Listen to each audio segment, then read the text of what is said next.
My man, we're back at it. We've been a while, buddy. We're back at it. Yeah. We've never been here. Shit, are you really doing this to me right now? In front of the cameras. Yeah, man. Yeah, but yeah, I've been wanting to do this. Like, it's been a while. Just that, I guess every time that we had to do it, like something came up somehow, bro. There's always something coming up, man. Yeah. But I guess today, we came up. Yeah, we're here now. Yeah, we're here now. Yeah, so before we start, I don't know. Should we already go for the introduction or what? Let people know. It's what's always... up, everybody? What's up, guys?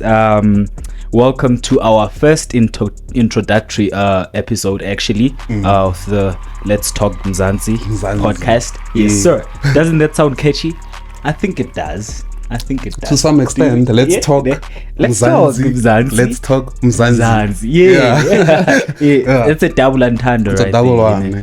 But it's good to be here, bro. I won't lie. I wish I had maybe come to you earlier. Yeah. But we're here now. Yeah. So how does it feel to be on that seat? I miss that seat. You know what? First of all, it feels great. Yeah. I've always tried. I've always limited myself in terms of my potential and what I can do. And being in front of the camera is one of those things. Man. I don't know why, man, but it's something that I think most of our peers do. They just limit themselves, sometimes unconsciously. So but it's just up to you to take yourself out of that. So here I am now. Here I am now. So before we actually start, man, what's your body count? My man, come on. I'm a church boy. I'm kidding. It's not much. Not much, man. Less than 20. 20. Yeah. Come on, brother. 220 is too much. Take it low. Less than 5. I want to say yeah. I want to say no. Let's just say it's below 10. Below 10, man. Yeah. How old are you, man? It can't be. Where are you staying? Are you in the villages? You're in PTA.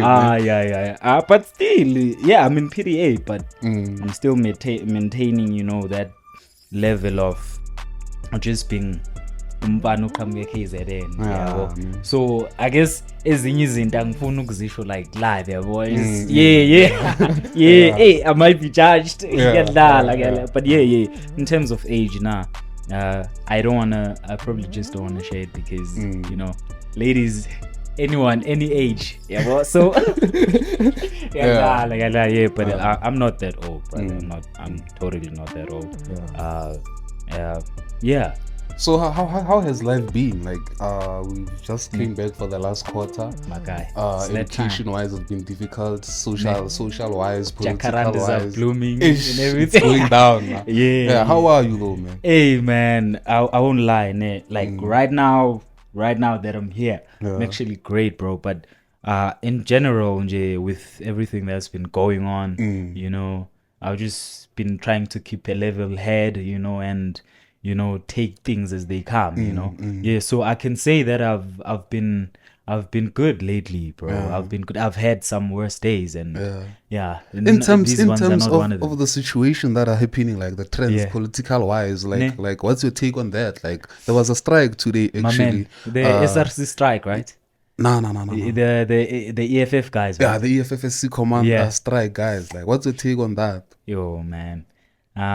Here's the thing, right? Give me a chance to explain this thing.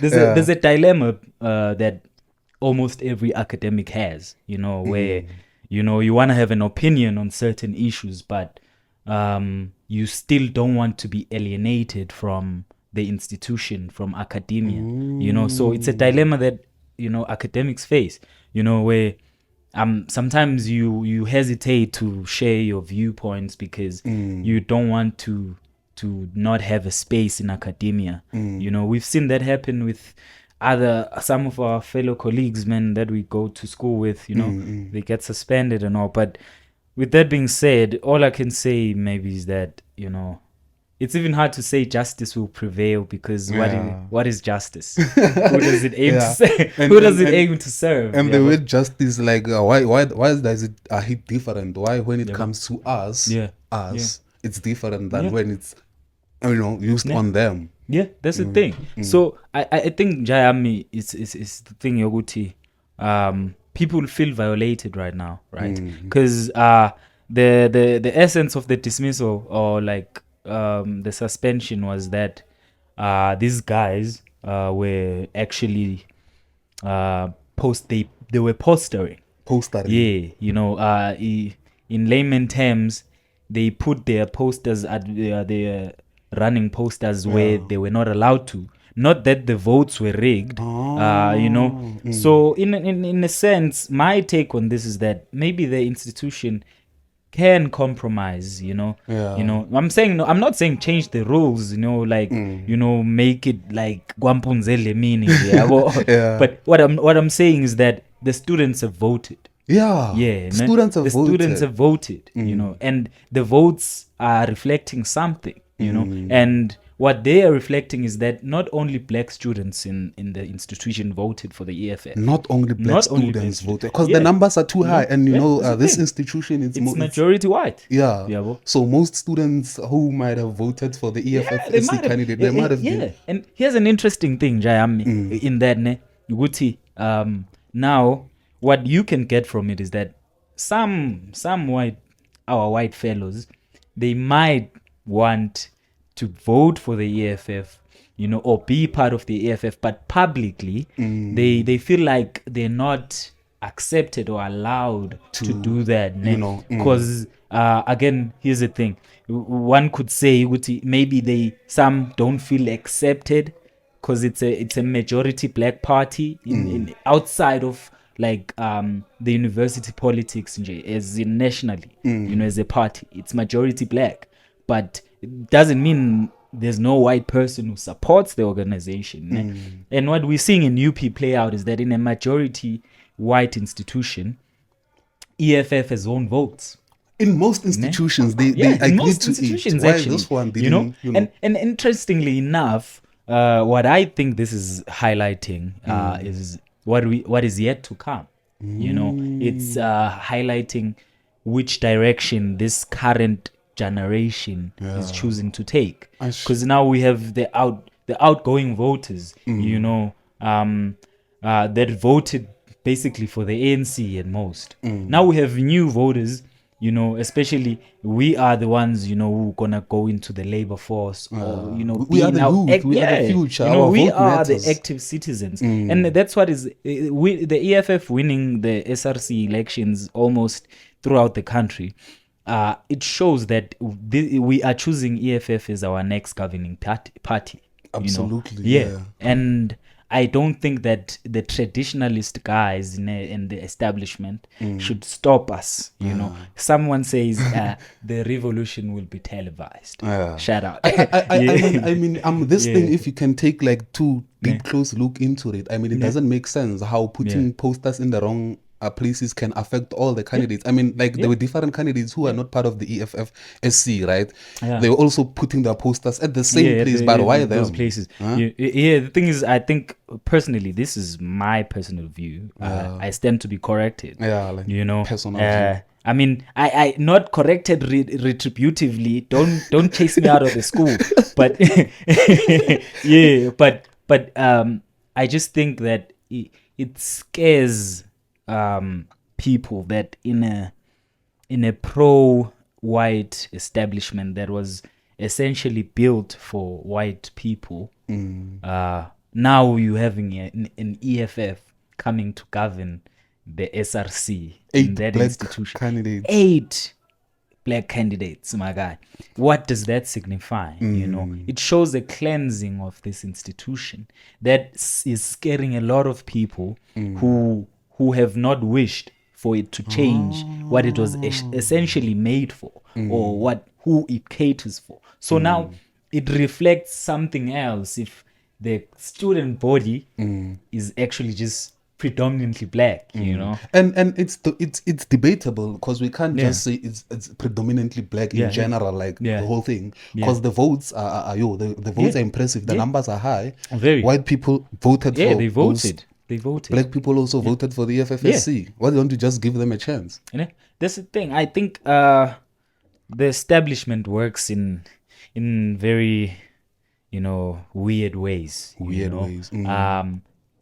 Let's be honest with one thing. It's traditionalists who are conservatives, rather, who are running, you know, these establishments, right? And it's hard for conservative people to see things change, to accept change.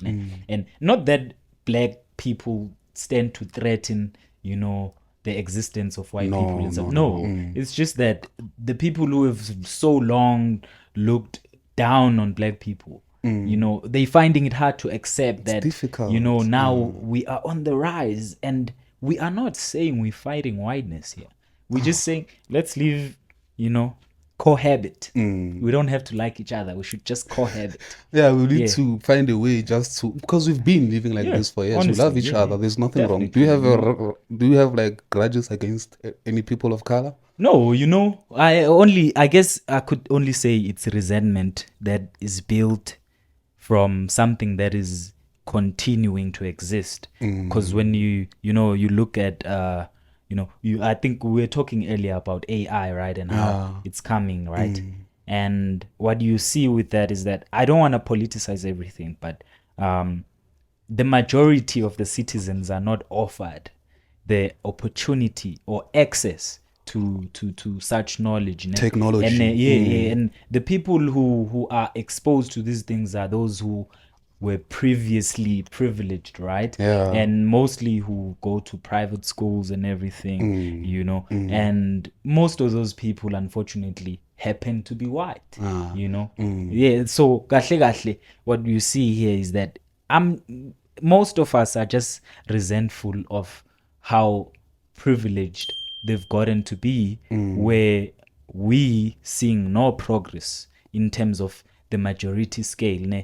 Qualitative wise, there's no progress, bro. You know, if we were to look qualitatively, and people are losing jobs still. To a larger extent, talking about AI, do you see how crazy it is, man? Like the fourth industrial revolution is coming. Scary. We have ChatGPT, AI, like yo. I think that thing, it's interesting because it has both good and bad. You know? Because people actually, you know, are enthusiastic about it. You know, one good thing I can tell you about, you know, the fourth industrial revolution, AI, for instance, ChatGPT, right? When you have a research to do and you just want to get basic understanding of things, it's a great tool to use, very great, you know. platform. Then you can just substantiate your things from there, it gives you like insight. It opens your minds, like it shows you things that you were thinking of but couldn't get them, then it just put them there. And then now you imagine such a resource being available to almost every black person, or every black person in South Africa, my guy, you know, because I think we are so capable, bro. And as South Africa in general, let me not just say black people per se, South Africa in general, we're so capable, and we could take advantage of the, you know, fourth industrial revolution if the resources are distributed fairly and equally. You know, because that's the greatest problem that we're facing. Let's be honest. You know, for us to have access to such information systems, you know, there has to be an equal distribution of resources. You know, and it scares me, you know, that in this AI time, it might be weaponized, you know, it might only benefit certain people and not everyone, you know. So, and those are the things that we should actually talk about. Those are the conversations that matter. Taking a look at infrastructure wise, do you think, like, even if like AI comes and we need like infrastructure wise, like, you know, laptops, internet access, like, do you think like Africans will actually be able to, you know, go along with AI? It's debatable. The thing is, let me tell you a good example to show you where I'm heading with this. for a student who went to a public school, right? A student who went to a public school is most likely to only know how to use a computer when they get to varsity. Exactly. So now imagine those who don't get to varsity. And the ones that do get to varsity are now trailing back because now they have to teach themselves how to firstly just use the basics of From the computer. scratch. Imagine there's Excel, boy. Hey, that thing doesn't need an armature, really. So now imagine someone coming from a public school having to just adapt to just that, using a basic computer. Now, how do you expect that person to be informed and skilled when it comes to AI now? Because now AI is literally the improved versions of how computers work, right?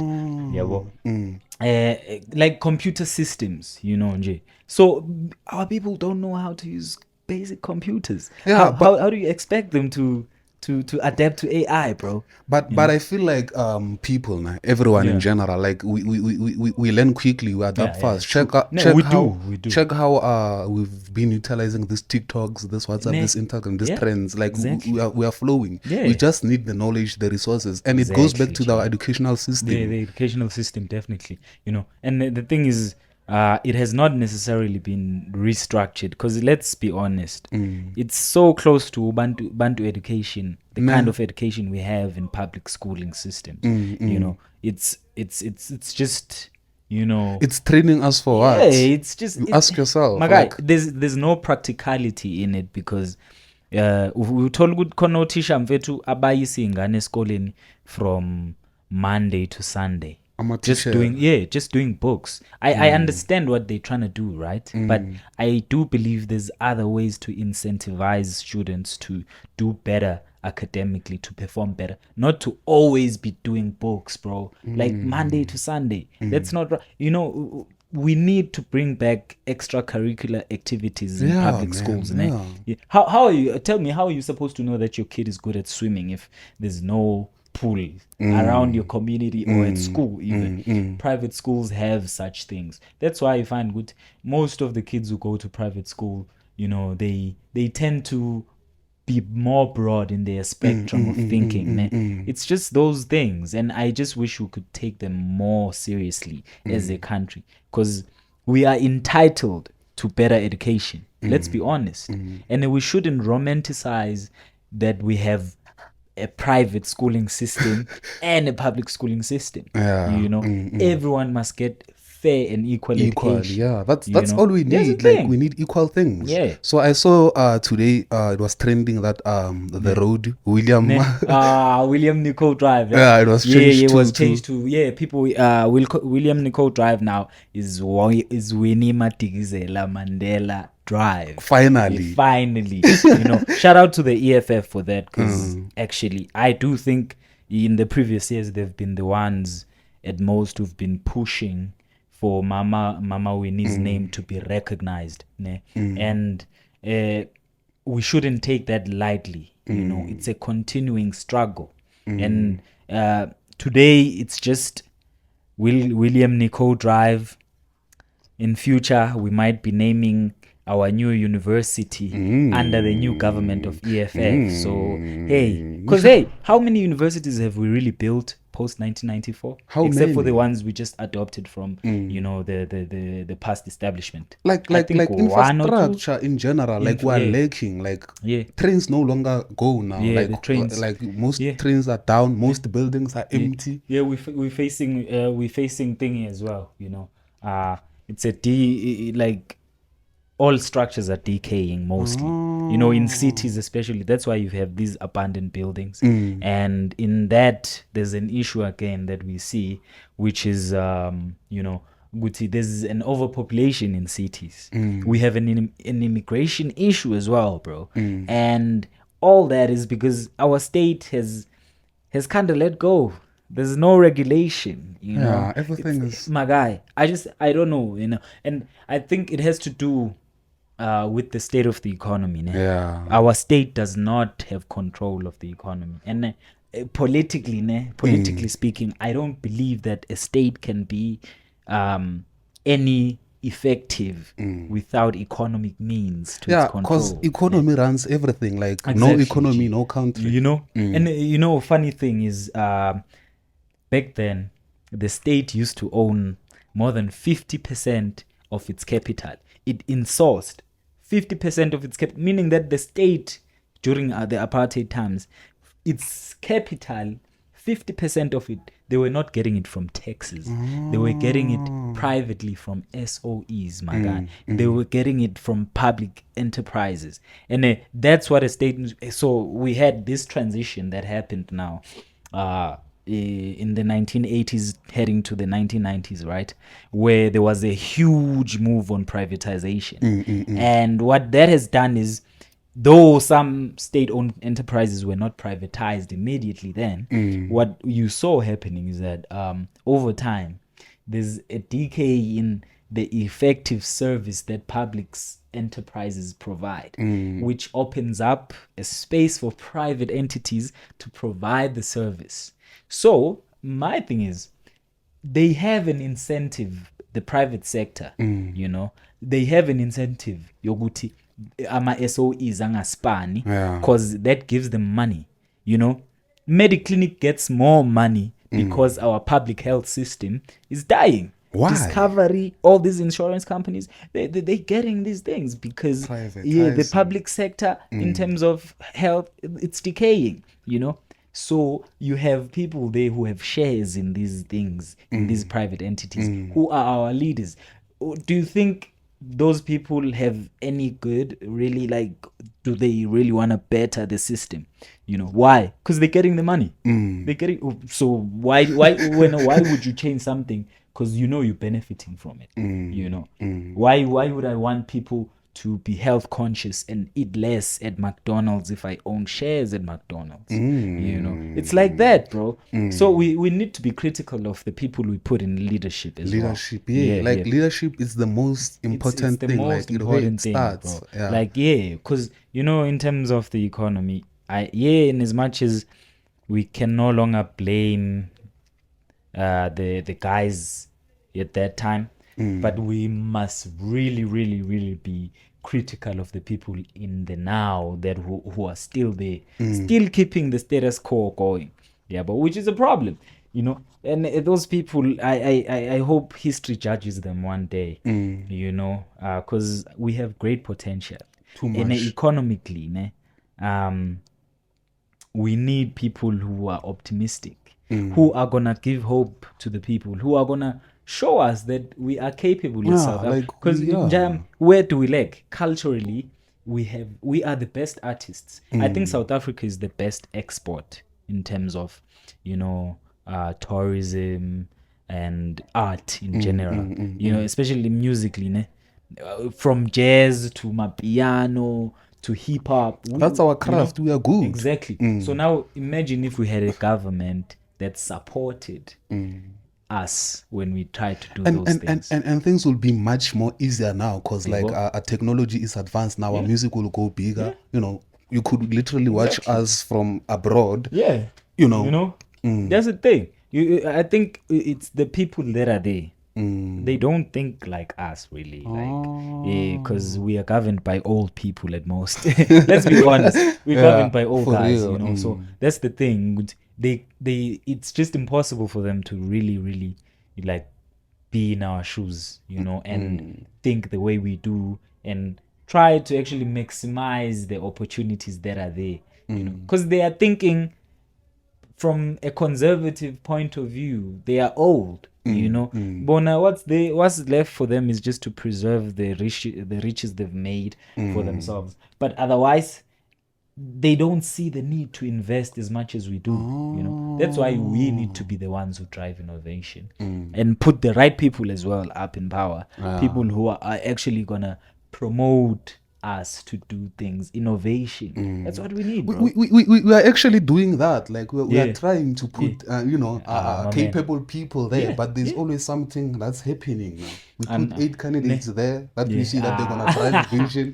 What's going on with them now? The system. It's the system, brother. Like in all aspects, you know, and in all honesty as well, like it's the system. because I've had a few conversations as well, and I realized that people have lost hope in voting as well. Too much, and to me that shows that the problem here is not that people don't vote. The problem is the system itself, the system that governs us. Because do you really think sometimes change, like voting, will really impact change?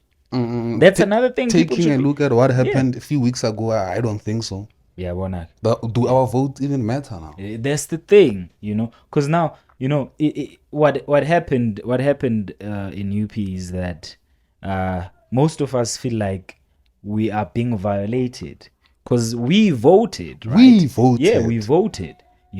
So the grounds of suspending these 8 candidates was not based on the votes that are rigged. And who are celebrating this Unfortunately, I ain't gonna say who. Yeah, but you know who. Yeah, you know who. Yeah. So I don't know, man. I guess there's that thing that where most white people always feel like black people are trying to fight them when we are trying to get out of the shackles of oppression, of any kind of oppression. The fact that we're trying to get out of oppression doesn't mean that we trying to kill white people. We just want to be free. Yeah. We just trying to be free. That's the thing, and it's like when Umalema was singing the song "Kill the Boer," right? He was not saying "kill the Boer." He was saying the system. Destroy it, dismantle the system, because it is the system that has a problem. The system is the one that actually keeps our people in poverty. It's the one that kills our people. I think the worst form of violence, Mfanami, it's starving people of knowledge and food. That's the worst form of violence. And there's people who are fighting for a song, bro.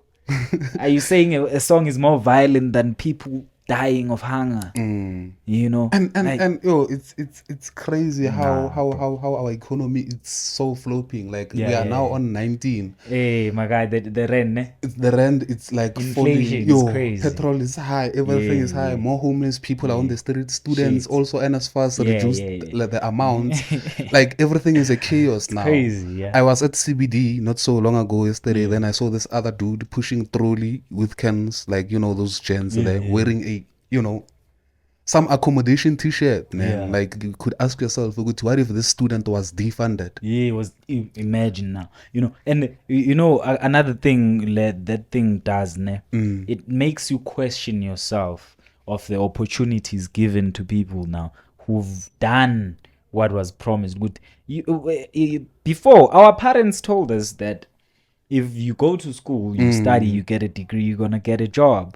But now it's not like that, And those are the questions that come when we see, our fellow classmates ending up on the street like that. It shows good now. There's a crisis, my guy. There's a crisis, and we need reform. We need reform, and it's not gonna come when we shy away from being political.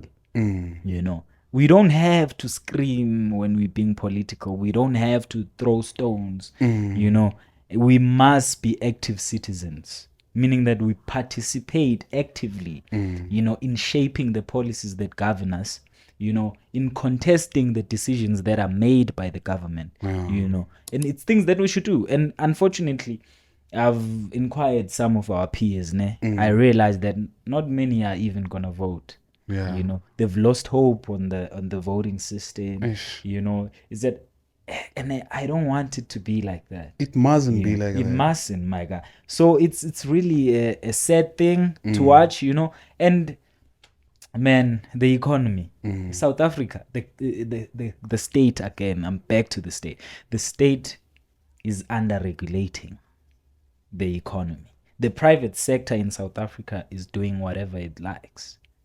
There is a problem, because a private sector, let's remember one thing about the private sector. The private sector is profit driven. Meaning that when choosing the ideas that are going to be implemented, They're gonna implement the ideas that are mostly gonna bring profits, not necessarily better the people's lives. So if there's government regulation there, the state regulation, the state could force private enterprises to always opt for the best solutions that are for the good of the people, not for the maximization of profit. Yes, nobody's saying private entities must not make profit, but we're saying in making profit, people must not be the sacrifice. The property buildings in Hatfield, why are they so expensive? Why? It's actually strategic exclusion, my guy. I'd like to put it like that. Guess who can afford high rent? Who? Who's most likely to afford high Obviously. rent? Exactly. Those are the things that we should look at, and how most of the jobs that are actually advertised, they require you to speak Afrikaans and English. Who's most likely to speak those languages? Let's be honest. We're not throwing stones here. We're just critiquing some things. And I want our people to actually now look at those things, because we won't change if we act blind. Nothing will change. And we want a better South Africa for the next coming generations, bro. Absolutely. So we need the economy to be fair. Right now it's not. Right now it's not, bro. It's not. Let's be honest. Near Brooklyn, right? Yeah. A few months ago, there were a lot of refugees because there's a refugee thing in there. Okay. So they were chilling like outside there. Then they were removed. What's your take on refugees? Because do you feel like we have a lot of refugees in the country? Like maybe, for example, if you are in another African country, like it's always your dream to go to South Africa. Like, when I grow up, I want to go to South Africa. Like I wanna sell there. I wanna do anything. It's like most of African countries want to come to South Africa. What's your take on that?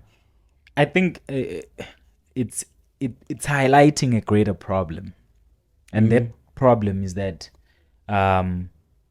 we have failing leadership throughout the continent.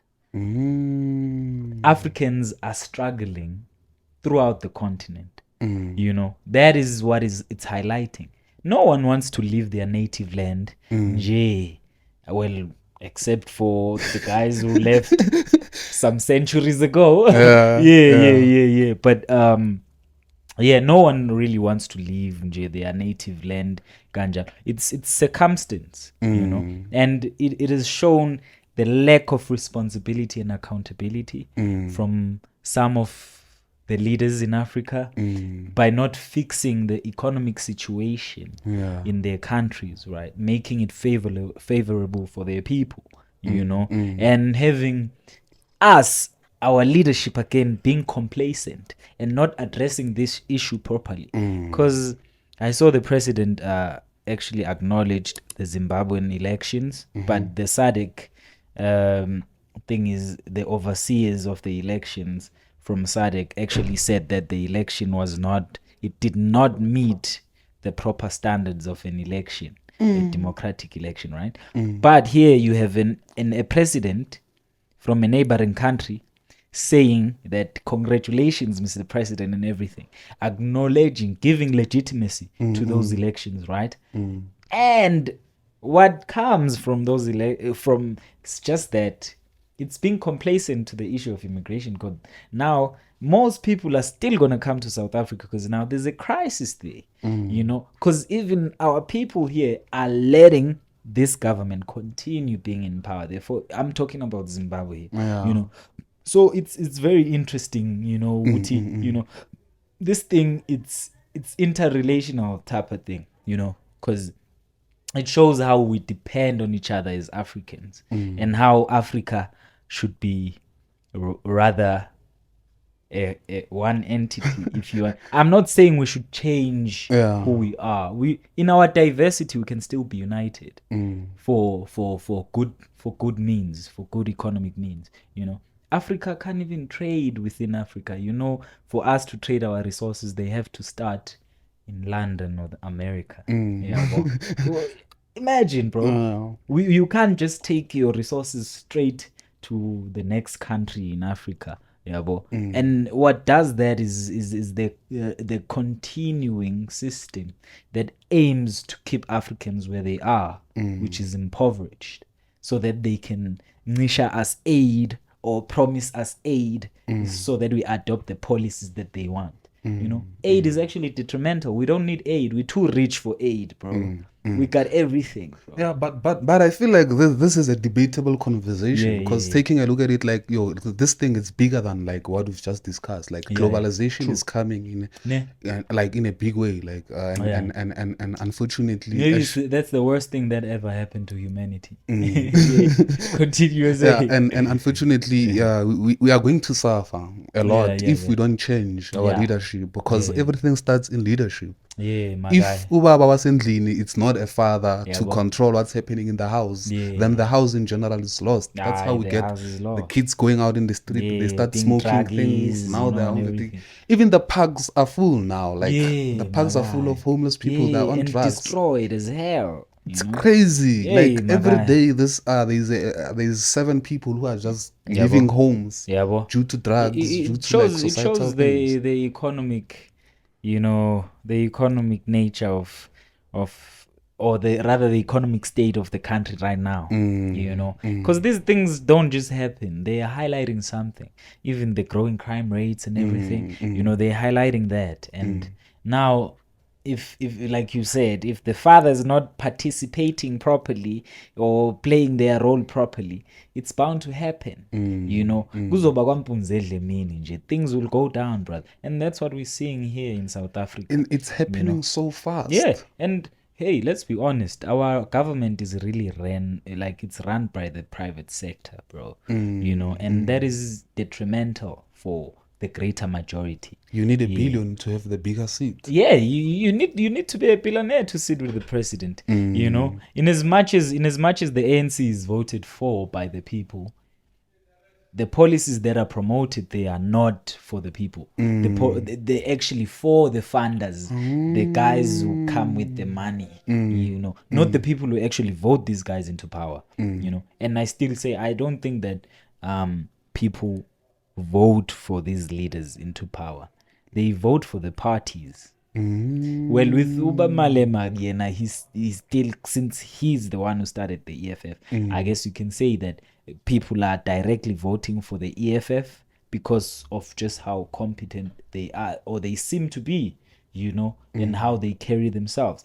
And they vote for Malema as well, because he has portrayed himself as the person that he's portrayed himself as, and ANC, people are still voting for the legacy of what ANC used to be, not what ANC is. Imagine. That's we should question all those things. And that's an interesting fact, man. Like we are voting for what we thought ANC was, the ANC that fought the 1976 piracy, the ANC that created created free education to a certain extent. But is this ANC of now still doing the actual vision of the real ANC?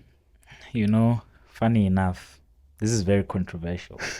But go back in history, you might find that I'm not lying here. But essentially, the ANC was just meant to contest as a labor union, like for workers in a way, to make things better. And then over time, of course, it evolved into something like a party, and it became the number one contesting party that represented black people, right? And what happened there is, as the ANC matured, it separated to PAC. And I think when you look back and read, you realize that separation was already highlighting something. Ubab Sobukwe was very direct when it comes to giving our people back the land and the knowledge systems and giving us back our dignity. And the ANC became more liberal. They started loosening things up, making favorable commitments to the establishment of that time. So the ANC basically has always been like this, or rather it has been like this, even maybe you could argue even before 1994. You go back, there's speeches Ukrizani where he speaks about these things. The ANC, there was a paper that he had released, the Krizani Memorandum. He was talking about how compromised the ANC was, and we still have not addressed that fully. He died. It's things like that that show us Guti. Maybe the ANC was not really for people. It's crazy. Maybe I'm not reaching. Maybe I'm not reaching. But I still want a job though. So yeah, comrades, don't sideline me if ever I come looking for a job. Yeah, but it's easier to get a job now. Yeah. Have you seen what's happening on Hatfield? Yeah. We have more taverns than churches. My God. Every day there's a new tavern coming up. There's a new club wild. coming up, and It's you wild, and you ask yourself, why here? Yeah, it's crazy. I guess places like that, it's a business hub, right? So it's expected there's gonna be more money for expenditure there, but ama groove sports angazi if it's the way to go, and just the culture that it promotes socially. I'm not looking at profits here, but the culture that it promotes socially, it's detrimental over time, and I'm saying that because I don't know if you realize now we grew up idealizing ama-uncle lawa aplabayo during festive who groove and drink. We thought that was the way to have fun, right? And when we got more free from the supervision of our parents, we started drinking too, right? And that shows you something. We learned this from somewhere. And that means the other generations are gonna take this thing from us.